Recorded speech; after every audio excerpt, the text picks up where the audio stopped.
अभी जो अपनी वीडियो सीरीज लेक्चर की जो वीडियो लेक्चर की जो सीरीज चल रही है वो टिश्यू सिस्टम के अंतर्गत आने वाले एपिडर्मल या डर्मल टिश्यू सिस्टम पे चल रही है। तो एपिडर्मल या डर्मल टिश्यू सिस्टम के अंतर्गत अपन पढ़ रहे हैं एपिडर्मिस पर पाई जाने वाली स्पेसिफिक स्ट्रक्चर कौन कौन सी होती है। तो एपिडर्मिस पर पाई जाने वाली जो स्पेसिफिक स्ट्रक्चर है उसमें पहले तो है स्टोमेटा, जो कि मैंने आप लोगों को करा दिया। फिर आती है इसके अंदर बुलीफॉर्म सेल, फिर तीसरी आती है इसके अंदर एपिडर्मल आउटग्रोथ, फिर आती है इसके अंदर वाटर वेसिकल और फिर आता है इसके अंतर्गत रूट एयर। तो ये 5 प्रकार के स्पेसिफिक स्ट्रक्चर पाए जाते हैं एपिडर्मिस पर, जिस पे कि अपन ने एक कर लिया जिसको कि अपन कहते हैं स्टोमेटा। स्टोमेटा वाला पार्ट है वो अपने पूरा कर लिया। आज अपन दूसरा पार्ट शुरू करते हैं bulliform cell. Monocot xerophytic grass की एपिडर्मिस पर बुलीफॉर्म सेल नाम की एक विशेष प्रकार की संरचना पाई जाती है। तो बुलीफॉर्म सेल कहाँ पाई जाएगी? बुलीफॉर्म सेल पाई जाएगी ग्रासेज पर, ग्रासेज की एपिडर्मिस पर। यह जो सेल होती है वो बड़ी होती है, फूली हुई गुब्बारे नुमा होती है, वैक्यूलेटेड होती है, एक केंद्र की होती है तथा सजीव होती है। ये सबसे बड़ी विशेषता क्या कि ये लिविंग होती है। यह जो सेल होती है वो लीफ की जो अपर एपिडर्मिस है उसके अंदर बने हुए जो पिट होते हैं उसके अंदर पाई जाती है। बुलीफॉर्म सेल की जो सेल वॉल होती है वो पैक्टिन व सेलुलोज की बनी होती है। इस सेल का क्या कार्य है, इस सेल के संदर्भ में कई वैज्ञानिकों ने अपने अपने मत प्रस्तुत किए हैं, जिसमें से कुछ मत हैं वो मैं आप लोगों को बता देता हूँ कि वैज्ञानिकों ने इसमें अपने 3 मत प्रस्तुत किए हैं। पहला क्या है? पहला मत कि इस मत के अनुसार जब लीफ अपनी प्रारंभिक अवस्था में होती है तो वो हमेशा मुड़ी हुई अवस्था में होती है, यानी कर्ली होती है, अंदर की तरफ यूं मुड़ी हुई होती है। तो उसके अंदर ये बुलीफॉर्म जो सेल होगी इसके अंदर धीरे धीरे क्या होगा कि ये मैच्योर होगी और इसके अंदर क्या होगा, जैसे जैसे मैच्योर होती जाएगी वैसे वैसे ये साइज़ में बड़ी होगी, और जैसे जैसे साइज़ में बड़ी होगी तो वो वैसे वैसे वो जो कर्ली लीफ है वो यूँ धीरे धीरे खुलती जाएगी। तो ये पहला मत है।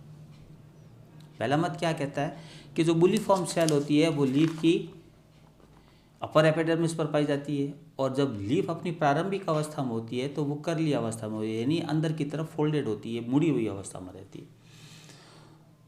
जब ये बुलीफॉर्म सेल इसके अंदर है, कर्ली फॉर्म के अंदर है, परंतु जैसे जैसे लीफ मैच्योर होगी उसी के साथ साथ ये बुलीफॉर्म सेल भी मैच्योर होगी और साइज़ में बड़ी होती जाएगी। और जैसे जैसे मैंने अभी बताया था कि ये बड़ी गुब्बारे नुमा, फूली हुई, सजीव, एक केंद्र की होती है, उसी अनुरूप ये क्या करेगी, अपने साइज़ में वृद्धि करेगी। जब साइज़ में वृद्धि करेगी तो लीफ है वो खुलकर पूरी क्षैतिज अवस्था में आ जाती है। ये तो है पहला मत। दूसरा मत क्या कहता है कि दूसरे मत के अनुसार बुलीफॉर्म सेल जल से पूर्ण रूप से संतृप्त रहती है, जल से भरी हुई रहती है, यानी इसकी जो वैक्यूल होती है उसके अंदर वाटर प्रेजेंट रहता है। उस समय लीफ पूर्ण रूप से खुल जाती है, परंतु जैसे ही जल की थोड़ी सी भी कमी होती है उस समय लीफ अंदर की तरफ वापस मुड़ जाती है, यानी कर्ली फॉर्म में आ जाती है। इस प्रकार का अपन कह सकते हैं कि बुलीफॉर्म जो सेल है वो एक प्रेरक कोशिका की भांति कार्य करती है। दूसरा मत क्या कहता है कि दूसरा मत ये कहता है कि जो बुलीफॉर्म सेल है वो वाटर से फिल रहती है, उस समय तो लीफ खुली हुई अवस्था में रहती है, लेकिन जैसे ही किसी भी कारणवश बुलीफॉर्म सेल से वाटर का लॉस होता है उस समय लीफ है वो मुड़नी शुरू हो जाती है, यानी कर्ली फॉर्म में आनी शुरू हो जाती है। इस तरह अपन ये कह सकते हैं कि जो बुलीफॉर्म सेल है वो एक प्रेरक कोशिका की भांति काम करती है। तीसरा मत क्या कहता है कि तीसरा मत ये कहता है कि बुलीफॉर्म सेल केवल वाटर स्टोरेज का ही कार्य करती है। तो ये हुआ एपिडर्मल या डर्मल टिश्यू सिस्टम के अंतर्गत आने वाले एक पार्ट कि एपिडर्मिस पर कोई स्पेसिफिक स्ट्रक्चर मिलती है क्या। तो उसमें मैंने बताया था कि एपिडर्मिस पर 5 प्रकार की स्पेसिफिक स्ट्रक्चर मिलती है, जिसके अंदर एक है स्टोमेटा, दूसरी है बुलीफॉर्म सेल, तीसरी है एपिडर्मल आउटग्रोथ, चौथी है वाटर वेसिकल और पांचवी है रूट एयर। इसके अंतर्गत मैंने पहले वाटर स्टोमेटा करा दिया था और अब आज मैंने कराया है बुलीफॉर्म सेल। तो बुलीफॉर्म सेल के अंदर मैं इसको वापस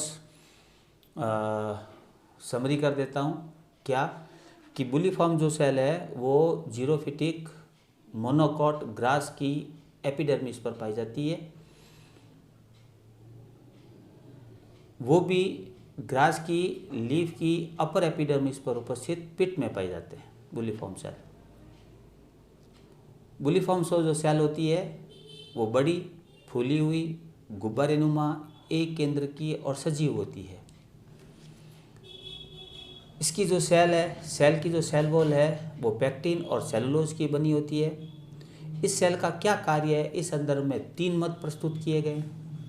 पहला मत क्या कहता है कि लीफ जब अपनी प्रारंभिक अवस्था में होती है तब वह अंदर की तरफ यानी कर्ली फॉर्म में होती है, ये अंदर की तरफ मुड़ी हुई रहती है। जब प्रारंभिक अवस्था में है तो उसके अंदर बुलीफॉर्म भी अपनी प्रारंभिक अवस्था में है, लेकिन जैसे जैसे लीफ मैच्योर होती जाएगी तो उस समय बुलीफॉर्म सेल भी मैच्योर होती जाएगी। जैसे ये आकार में ये वृद्धि करेगी, लीफ भी कर्ली फॉर्म से लेकर के ये क्षैतिज अवस्था में आ जाती है। पहला मत तो ये कहता है। दूसरा मत ये कहता है कि बुलीफॉर्म सेल जब वाटर से संतृप्त रहती है यानी सैचुरेट रहती है तब तो लीफ पूर्ण रूप से खुली रहती है, लेकिन जैसे ही इससे वाटर का लॉस होता है किसी भी कारण से तो लीफ है वो मुड़नी शुरू हो जाती है। तो इस प्रकार ये कहा जा सकता है कि बुलीफॉर्म सेल एक प्रकार से प्रेरक सेल की भांति काम करती है। तीसरा मत ये कहता है कि बुलीफॉर्म सेल केवल वाटर स्टोरेज का ही कार्य करती है। तो ये तो हुआ बुलीफॉर्म सेल। कभी भी एग्ज़ाम में write short note on bulliform cell, तो ये आप आराम से लिख सकते हैं और कोई समस्या नहीं होगी। Next specific structure on epidermis पे जो तीसरा पार्ट है वो आएगा आपका एपिडर्मल आउटग्रोथ। ये अपन नेक्स्ट वीडियो में करेंगे, ठीक है।